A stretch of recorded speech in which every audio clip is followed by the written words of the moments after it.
What's going on, YouTube? Welcome back to the channel. If it is the first time you're touching down in this channel, welcome to Small Feet Big Heat. We talk sneakers, we talk streetwear, and everything in between. Today I'm coming at y'all with a video I haven't done in a while. I haven't done a video where I sit down and chop it up with y'all about upcoming releases, so that's what we're gonna do right now. I put aside a bunch of upcoming sneakers. There's some from different brands, Jordans, I got some Reeboks in here, some Yeezy, some Asics, and I'm gonna go through them all, let y'all know what I'm thinking and what I plan on copying these upcoming months. Down below in the comment section, don't forget to let me know what y'all think about the upcoming sneakers, because let me tell you, Jordan brand specifically is coming for our pockets this spring summer. They have some heat lined up, so let's get into it. I want to start off with the other brands first, and then we'll circle back to Jordan brand because, like I said, they are pretty much dominating the list. But first up, we have Reebok. It's a question mid. Question mids are hot right now, I'm not gonna deny that, but me personally, speaking for myself and my collection, I think I have all of the question mids that I want. So this black and silver colorway, this motorsports colorway, I don't really need it for my collection. I think it looks a bit tinfoily. Maybe they're trying to, capitalize off of what Jordan brand just did with the silver toe ones. It doesn't work here. Next, coming from Reebok, is the OG colorway of the Reebok Answer 4, another shoe that I do not intend to pick up. Personally, I like the 5 more than the 4. I'm just gonna say it. And I know that's an unpopular opinion. A lot of people shit on the Reebok Answer 5. They don't like it for whatever reason. But I think that the 5 is a much better looking shoe than the Reebok Answer 4. And at $130, this is an easy pass for me. There's way too many other sneakers that I'm gonna try and get and that I wanna cop this year. But let's get into these. So we have the Coca-Cola Asics Gel Quantum 90. These are dropping in 2 colorways. Keeping it a buck, I'm tired of the Coca-Cola collabs. I'm tired of Kif doing them. I'm tired of everybody doing them. I don't want to see any more collaborations with Coca-Cola. I've never bought anything from one of those collaborations, and I never will buy anything from those collaborations. First of all, Pepsi is better than Coca-Cola. Soda preferences aside, I think the branding on this one is corny. It's that classic red and white Coca-Cola colorway with the green heel, but something about it just don't do it for me. Maybe it's the fact that you're just walking around looking like a Coca-Cola advertisement. Coming from Converse and Kim Jones, we have 2 colorways of the Chuck 70. Now, one thing kind of has me skeptical about these, but overall I think it's a fire shoe in both the cream and the black colorway. If I do decide to go for these, it'll probably be the black, because you can't go wrong with a pair of black Chucks, and I don't have a pair. Now the cream colorway is really nice as well, but I have enough sneakers that are cream, tan, beige, off-white. I don't need another one in the collection, so I think if I decide to go for them, it'll be the black, but I might wait for them to go below retail. A lot of these more artsy Converses by all these different designers are going unnoticed, and I might be able to scoop them for under retail, hopefully, because I do want to try them out. Now, what I'm skeptical about on these, it kind of looks like it has some type of platform sole. The midsole looks really thick. Not sure what's going on there, so I want to try them out for myself. If it adds a couple of inches to my height, that's cool, because I'm short. This next one is another sneaker that I'll be waiting to drop below retail, the Nike Air Max 96 2 Cherry. I wanted to make sure I got the name right because it's a mouthful. This is a really nice colorway, the purple with the hints of red. It might get a little bit of hype because old styles are back. It might get a little bit of hype, a little bit of traction, but eventually people will go back to sleep on them. They'll drop below retail and it'll be an easy scoop. So I'm not even worried about these, but yeah, I do think that these are fire. It's a really nice spring summer shoe. We have to talk about Yeezys because they have a pretty nice lineup as well. Starting off with the Yeezy Quantum. I'm a big fan of the Quantum. I think that the 3M on that model, the lifestyle model in particular, goes crazy. Y'all know how I feel about 3M. The more the better, and that's why I'm a big fan of the Yeezy Quantum. I also just really like the way that they look on foot. The Yeezy promotional pictures are terrible. They take some of the worst product photos I've ever seen from a company, but on foot the Quantums look really good. The thing about the Quantums though, like a lot of these sneakers that I'm talking about, they're gonna drop below retail. Quantums do not do well on the resale market. So I'm a patient person when it comes to certain things, especially saving money. And I'll be waiting for these to drop below that $250 so that I can get a good deal. A sneaker I don't like, but I'm gonna talk about it because some of y'all out there do like them. The Yeezy Foam Runner. It's about that time that they dropped a darker colorway. I know people have been waiting for like a black or at least a dark blue, and that's exactly what it is. So this is called Mineral Blue. From what I've seen in on-foot photos, it's kind of like a splotchy, kind of like the moon that just dropped, where it's two different colors all over the shoe and like a splotchy effect. I don't like this shoe. I've talked about it plenty of times on the channel. It's not a sneaker. People need to stop calling it a sneaker. But I think every single person, whether you like it or not, you should try and cop it for $75 because the flip, the resale is there. $500, even if you sell for the low end and sell for like $300, you made such a profit from $75. It's not even a question as to why you wouldn't go for these. That's my thoughts on the Foam Runner. Try a shoe, but for $75, if I come up on a pair and someone out there wants to get their head cracked for $300 to $500, who am I to tell you not to do that? Next, we have a pair of Yeezy 500s, the Yeezy 500 and Flame. I think it's been a while since they dropped a new 500 colorway. Not a 500 high, but just a 500. I think it's been, you know, a couple of months to maybe even a year, not quite sure, since we've seen a new 500 colorway. I'm not a fan of the 500 low. It's just not my style, but I will say this colorway is dope. The colorway is fire. The orange sole with that minty pistachio green, a color combination that people probably wouldn't think of, but it looks really good, especially with that navy blue, the orange mesh on top. Not something that I'm gonna buy. Like I said, I don't like the low top version of the 500, but I think this is a solid pickup if you do like 500s. What I like is the Yeezy 500 high. I think that it's one of the dopest silhouettes that Yeezy has going for it right now, and they should do a lot more with it. But you know what, I'm not even mad at it because I don't want it to become the new 350. The 350 is definitely, you know, they're pumping them out way too fast and way too many colors. But let's talk about this Yeezy 500 high frosted blue. This looks dope. If it looks exactly like it does in this picture, which it probably won't, that light blue with the cream accents around the eyelets and the sole, really nice. Kind of reminds me of the slate pair that I already have, just a different shade of blue. And if it's not broke, don't fix it. That's exactly what they did here. We made it. It's time to talk about Jordan. Shout out to everybody who watched the whole video and didn't just skip to this part. If you skip to this part, I still appreciate you watching, but for everyone who watched the whole video, you're a real one. Thank you. I appreciate it. The Alma Mater Air Jordan 3 is how we're kicking things off.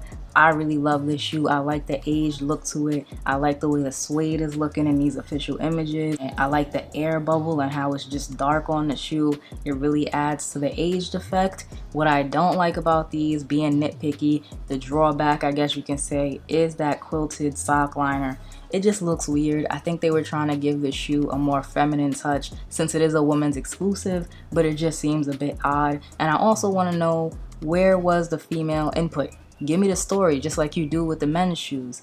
Who created it? You know, what's the backstory? What inspired it? I want to know those things, especially since it's a women's exclusive. It's Air Jordan 1 high and kind of like the Hot Punch Lemonade colorway. That's the name that I made for it because I haven't seen a name for it yet. I like that shade of red. It's not an infrared. It's not university, gym red, or anything that we've seen before. It's a different shade of red. A little weird, a little offbeat, but it looks really good with that yellow, and I think it'll make a great spring summer Air Jordan 1. And like I said, colors that we haven't seen before. It takes nothing for them to do black, red, and white on an Air Jordan 1 over and over and over. But different colors is what I like to see. After that, of course, being different materials. So I really like this one. Is it my top Air Jordan 1 pick for the rest of the year?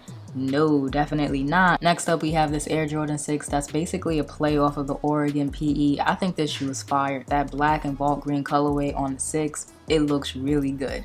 Not something I would have ever thought of putting together on an Air Jordan 6, but it works. And when it works, it works. I know some people who have these expensive PEs get upset when Jordan Brand decides to mass produce them, but think about it from a business perspective. If they didn't decide to mass produce them and they know the demand is there, they're just leaving money on the table. They're never gonna do that. They're never gonna leave money on the table, you know, billions, millions of dollars. Another women's exclusive, the Air Jordan 1 Core Purple. I love this pack, the metallic red, red, navy. I'm a big fan of those shoes. And if you look at the price on the metallic red and navy, you'll see that the price has increased crazy from last year to this year. You used to be able to get those sneakers fairly cheap as far as Air Jordan 1s went, but now the bubble, it's the resale bubble, it's the hype around Air Jordan 1s, the popularity, the trendiness. As a woman's exclusive, I do think this is going to come in extended sizing. Ladies, that is going to make it very hard for us to get, but I'll still be trying because I want to add these to the collection. The Air Jordan 4 White Oreo. First, before we even get into the shoe, let's talk about that name. That name is garbage.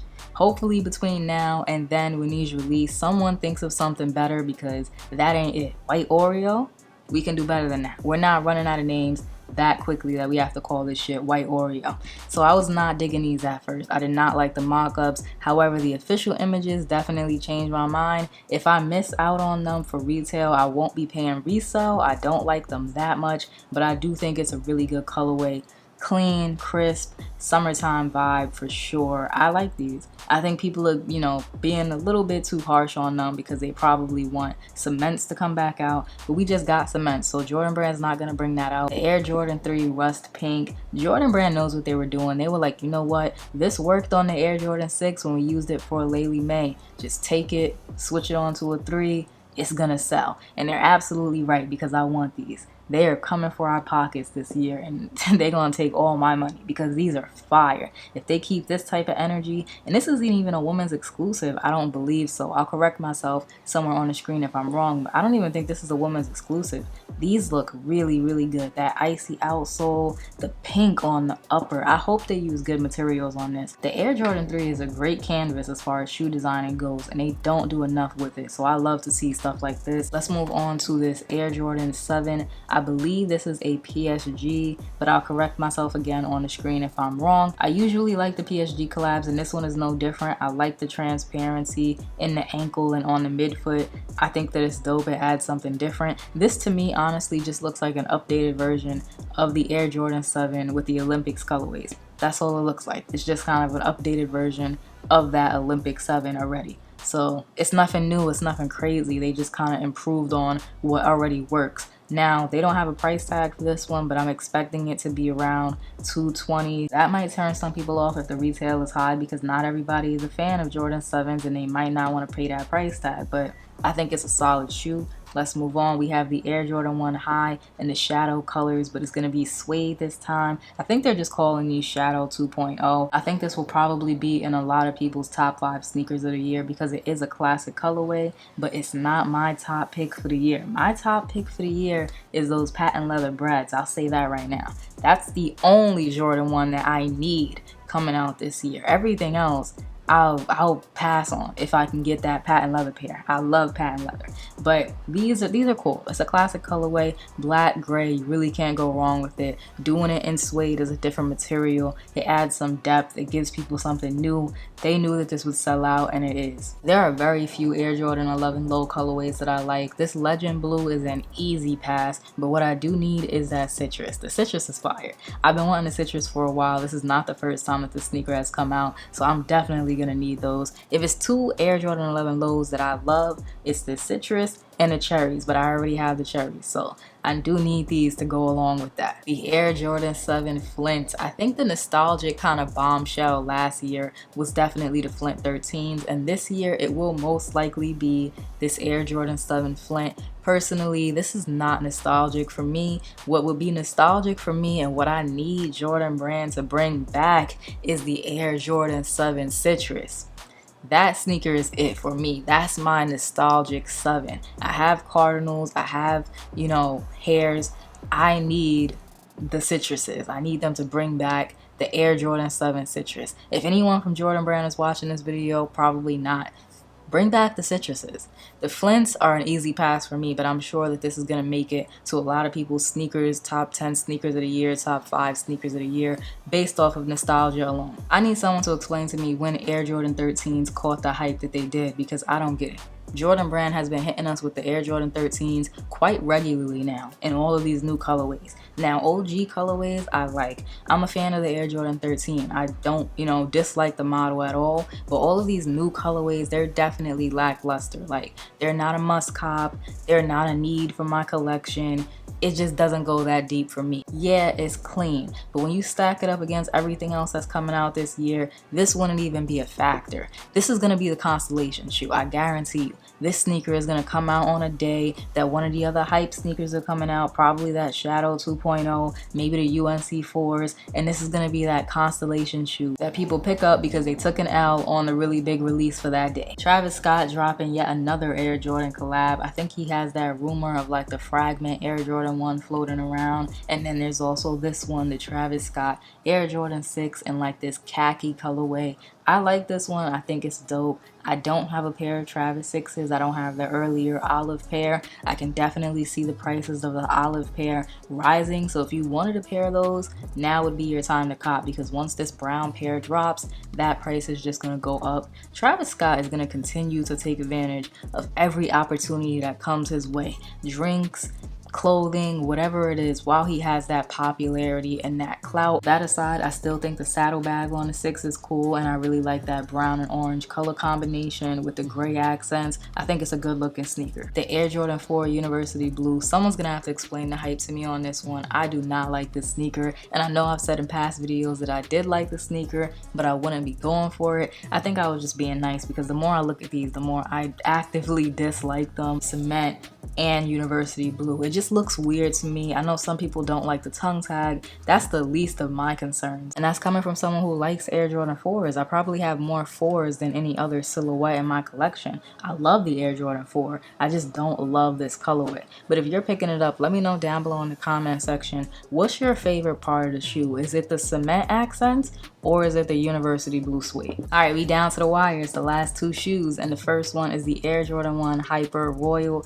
I need these. This is one of the Air Jordan 1s this year that are a must cop for me. At first, I'm not gonna lie, I was like, I don't need that. But then I thought about the mistake that I made with the turbo greens. To make up for the turbo greens, because I didn't get them when they were cheaper, and I'm definitely not paying those prices now, the Hyper Royal would make a good second place. I would love to add these to the collection. That kind of washed out blue on the upper with the gray on the swoosh and around the ankle. This is a fire sneaker. I really like the Hyper Royal. I might have to scoop these, even if I do have to pay a little extra on top to make sure that I can secure them. But the #1 upcoming release, and if y'all been watching the channel, if y'all listen to me, y'all know exactly what it is. It is the Air Jordan 5 Toro Bravo. That's what they're calling it, but it is the Raging Bull 5. I don't care, and I can't wait. I cannot wait to get my hands on a pair of these. I don't want to pay the early prices, but if it gets crazy towards the release, if the hype is really there, and I'm really believing y'all that y'all gonna buy these all red 5s, then maybe I'll pay early bird prices. But right now, I don't believe it. I don't believe you. You need more people. People do not like 5s like this unless they're off-white or something like that. People do not be buying 5s. They sit, and I'm expecting for these to do the same. Once the pressure is on and release day is close, I'm really expecting for people to sleep on these. These are so nostalgic for me, y'all. I can't wait to tell y'all that story. But yeah, this is definitely a nostalgic pickup. Might even have to double up on these. That all red suede on the upper. Really disappointed that Jordan Brand didn't just decide to retro the whole pack. I would have loved to have both shoes, but I will be more than content with just the all over red suede joints. Like I said, super nostalgic. Can't wait to get them in hand. If you enjoyed today's video, let me know down below, what shoe are you really looking forward towards? And of course, a like, comment, subscribe, show a small YouTuber some love, and I'll check y'all out in the next one.